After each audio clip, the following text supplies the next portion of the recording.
దక్షిణ భారతదేశపు సాంప్రదాయిక శాస్త్రీయ సంగీతమును కర్ణాటక సంగీతం అంటారు. కర్ణాటక సంగీతానికి ఆద్యుడు కన్నడిగుడైన పురందరదాసు. కాగా కర్ణాటక సంగీతానికి ఒక విశిష్టతను, ప్రాచుర్యాన్ని, ఔన్నత్యాన్ని కల్పించిన మహనీయుడు త్యాగయ్య. త్యాగయ్య తాత తండ్రులది మన ప్రకాశం జిల్లా బేస్తవారిపేట మండలంలోని కాకర్ల గ్రామం. విజయనగర రాజ్య పతనానంతరం 16వ శతాబ్దంలో ప్రస్తుతపు తెలుగు గడ్డ నుంచి సంగీత, సాహిత్యం, కళాకారులు ఎందరో సుక్షేత్రమైన తమిళనాడులోని కావేరీ ప్రాంతాలకు వలస వెళ్ళారు. అలా 1600వ సంవత్సరంలో వలస వెళ్ళిన తెలుగు ములకనాటి ఆచారవంతులైన కుటుంబంలో జన్మించాడు త్యాగయ్య. త్యాగయ్యది పండిత వంశం. వారి తాత గిరిరాజ కవి అప్పటి తంజావూరు ఏలిక శహాజీ మహారాజు వద్ద ఆస్థాన వాగ్గేయకారుడు. తండ్రి రామబ్రహ్మం సంస్కృత, ఆంధ్రాలలో పండితుడు. తల్లి సీతమ్మ సంగీతజ్ఞురాలు, భక్తురాలు.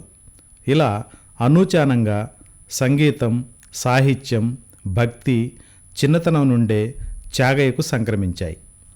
తంజావూరు సమీపంలోని తిరువారూరు గ్రామంలో అక్కడి దైవం త్యాగరాజస్వామి వరప్రసాదంగా భావించి తల్లిదండ్రులు ఆయనకు త్యాగరాజు అని పేరు పెట్టారు.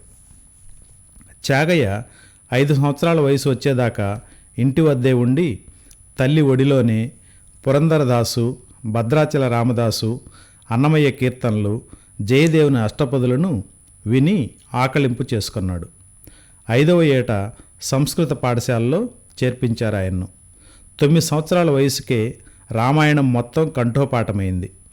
చిన్నప్పుడే స్వయంగా చిన్న కీర్తనలు రాయడం, పాడడం గమనించిన తల్లిదండ్రులు ఆయనను తంజావూరు ఆస్థాన సంగీత విద్వాంసులు శ్రీ సొంటి వెంకటరమణయ్య గారి దగ్గర చేర్పించి సంగీతంలో శిక్షణనిప్పించారు. అనతి కాలంలోనే గురువుగారి వద్ద సంగీత మర్మములన్నీ నేర్చుకున్నాడు ఆయన. రసార్ణవం, నారదీయం అను గ్రంథాలు అనుకోని వరంలా లభించడం, వాటిని అధ్యయనం చేయడం, దాంతోటి త్యాగయ్య సంగీత జ్ఞానం ఇనుమడించింది. 12 ఏళ్ల వయసులోనే తొలి కీర్తనలు రచించాడు ఆయన. నమో నమో రాఘవాయ అనిశం, నమో నమో రాఘవాయ, మరియు తవదాసోహం తవదాసోహం తవదాసోహం దాశరథే అవి ఆయన తొలి కృతులుగా భావించబడుతున్నాయి.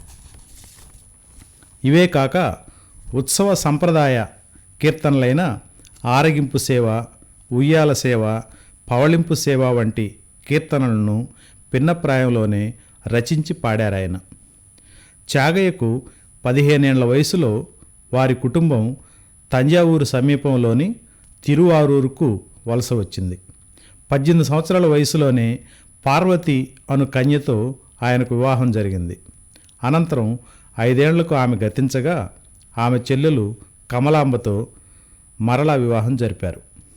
త్యాగయ్య 18 సంవత్సరాల వయసులో ఉన్నప్పుడు శ్రీ రామకృష్ణానంద స్వామి అను యోగి త్యాగయ్యకు శ్రీ రామతారక నామ మంత్రోపదేశం చేసి నిత్యము 1,25,000 సార్లు మంత్రజపం చేయమని బోధించారు. త్యాగయ్య ఆ మాటను తూచా తప్పకుండా 21 సంవత్సరాల పాటు 96 కోట్ల సార్లు పునశ్చరించి నిత్యము రామనామం, రామభక్తిలో మునిగి తేలాడాయన. త్యాగయ్య ప్రతిరోజు పూజలో ఒక కొత్త కీర్తన పాడేవారు. ఆ విధంగా ఆయన తన జీవితకాలంలో మొత్తం 24,000 కీర్తనలు రచించాడని తెలుస్తోంది. అయితే ప్రస్తుతం మనకు లభిస్తున్నవి కేవలం 675 మాత్రమే. స్వయంగా రచించి కీర్తనలు పాడేవారిని వాగ్గేయకారులు అని అంటాం. త్యాగయ్య సంగీతానికి ముగ్ధులైన ఎందరో ఆయన వద్ద సంగీతం నేర్చుకోవడానికి శిష్యులుగా చేరారు. రాజాశ్రయం కానీ ఎలాంటి వృత్తి కానీ లేని త్యాగయ్య తన శిష్యులను ఆదరించి ఉచితంగా సంగీతం నేర్పాడు.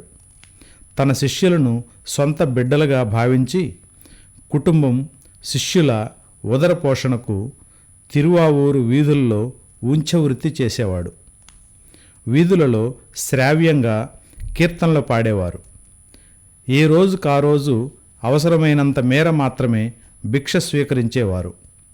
త్యాగయ్య పాడిన పాటలను శిష్యులు ఏ రోజుకా రోజు రాసి భద్రపరిచేవారు.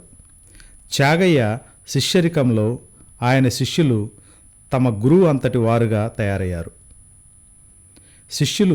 వారి శిష్యులు అలా త్యాగరాజ పరంపర వల్ల వేలాది మంది నోళ్లలో త్యాగరాజ కీర్తనలు ప్రచారమయ్యి బహుళ ఆదరణను పొందాయి. త్యాగయ్య కీర్తనల్లో గీతం, సంగీతం అద్భుతంగా మేళవించినవి. కీర్తనలన్నీ భక్తిపూర్వకాలు, సంగీత ప్రధానమైనవి. సాహిత్యం దానికి ఆలంబనగా మాత్రమే ఉండేది.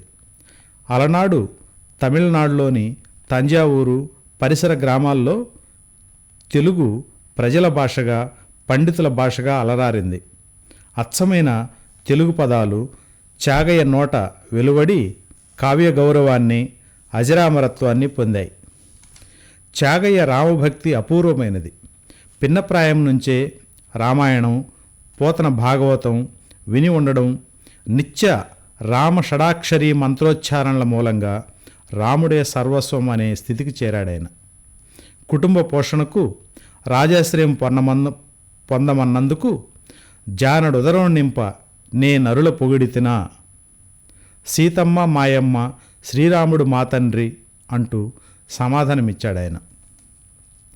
త్యాగయ్య గానమాధుర్యాన్ని గూర్చి విని అప్పటి తంజావూరు నేలు శరభోజి మహారాజు తనపై కృతులు చెప్పమని ధన కనకాదులిస్తానని చెప్పి పంపగా, నిధి చాలా సుఖమా, రాముని సన్నిధి చాలా సుఖమా, నరస్థుతి సుఖమా, సుమతి త్యాగరాజనుతుని కీర్తన సుఖమా అని ప్రశ్నించాడు. తాను నరులను స్తుతించనని చెప్పాడు. ఉండెడిది రాముడొక్కండు యూరక జడిపోకు మనసా అని ఉద్విగ్నుడయ్యాడాయన. త్యాగయ్య మొత్తం 72 మేళకర్త రాగాలలో కీర్తనలు రచించాడు. ఆయన కీర్తనల్లో సగభాగం రాముడిపైన, రామాయణం అంశాలపైనే జరిగింది. త్యాగయ్యది నిజమైన భక్తి. అత్యంత నిరాడంబరుడు. డాంబికాలకు, ఆడంబరాలకు, పటాటోపాలకు వ్యతిరేకం. వరభక్త వేషం వేయువేళ వర్జకాలమేమో అంటాడాయన. మతము, ఆచారం పేరుతో హింస, జంతుబలులను, కర్మకాండాలను ఖండించారాయన.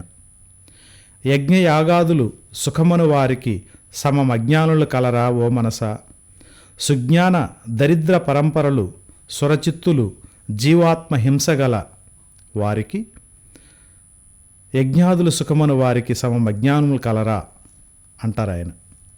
మనసులో భక్తి తప్ప మంత్ర తంత్రాలను నమ్మలేదాయన. మనసు స్వాధీనమైన ఆ గనునకు మరి యంత్రతంత్రములేలా అని తపస్సు చేస్తూ కాలం గడపడాన్ని నిరసిస్తూ, తనువు కాదని ఎంచువానికి తపస్సు చేయనేలా అని పలికాడాయన. త్యాగయ్య తన ఏకైక కుమార్తె సీతమ్మకు వివాహం జరిపించాక పలు క్షేత్రాలు దర్శించారు. అందులో తిరుపతి కూడా ఒకటి. అక్కడే ఆయన తన ప్రసిద్ధమైన తెరతీయగరాదా నాలో మత్సరమను తెరతీయగరాదా అను కీర్తన పాడాడు. ఆయా క్షేత్ర దేవతలను స్తుతిస్తూ కృతులను ఎన్నో చెప్పాడాయన. ఇవే కాక ప్రహ్లాద భక్త విజయము, నౌకా చరిత్రము, సీతారామ విజయము అను యక్షగానాలను రచించాడాయన. జీవిత చరమాంకంలో సన్యాసం తీసుకొని నాద బ్రహ్మానంద నామాన్ని స్వీకరించాడు. 1847 జనవరి 6వ తారీఖున ఈ లోకం నుంచి సెలవు పుచ్చుకున్నాడు ఆయన. కావేరి తీరంలో త్యాగయ్యను సమాధి చేశారు. త్యాగయ్య గతించాక ఆయన శిష్య ప్రశిష్యులు ఆయన కీర్తనలను దక్షిణ భారతదేశం అంతా వ్యాపింపజేశారు. త్యాగయ్య అభిమాని శ్రీమతి బెంగుళూరు నాగరత్నమ్మ త్యాగరాజ సమాధిని ఉద్ధరించి నూతన మందిరాన్ని నిర్మించారు. 1907వ సంవత్సరం నుంచి తిరువారూరులో ఆయన సమాధి వద్ద ప్రతి సంవత్సరము వార్షిక త్యాగరాజ ఆరాధనోత్సవాలు క్రమం తప్పకుండా నిర్వహించబడుతున్నాయి. ప్రతి సంగీతకారుడు ఈ ఆరాధనోత్సవాల్లో పాల్గొని ఆయన రత్న కీర్తనలను ఆలపించి ధన్యులమవ్వాలని కోరుకుంటారు. ఆంధ్రప్రదేశ్లో విజయవాడ, ఒంగోలుల్లో త్యాగరాజ ఆరాధనా ఉత్సవాలు జరుగుతున్నాయి. త్యాగయ్య పూర్వీకుల గ్రామమైన కాకర్ల గ్రామంలో ఒక మందిరం నిర్మించబడింది. సినీ సంగీత గాయకులు శ్రీ జేసుదాసు కాకర్ల గ్రామాన్ని సందర్శించి త్యాగరాజ కీర్తనలను ఆలాపన చేశారు.